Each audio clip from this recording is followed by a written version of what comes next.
This news is just coming through that Britain's first Prime Minister, Margaret Thatcher, has died. I think I might have misspoken earlier. I said first Prime Minister. Of course, I mean first female Prime Minister of Britain. Janet Albrechtsen, your thoughts on the loss of Margaret Thatcher? Well, I think it's a sad moment, and I think Margaret Thatcher will be remembered for not only being the first female Prime Minister of Britain, but one of those rare politicians that has a series of convictions, whether you agree with them or not. I mean, what I find most offensive about many modern-day politicians is that they don't really believe in anything.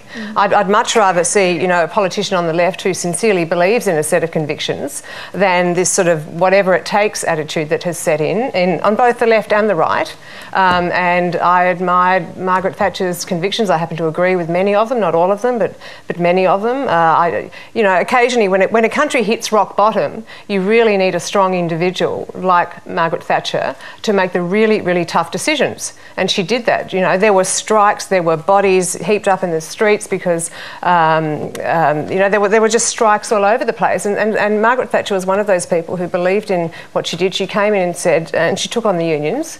And she transformed what was a very backward economy into a far more open economy. And that is not an easy thing to do. And it's certainly not an easy thing for a woman to have done it when she did it.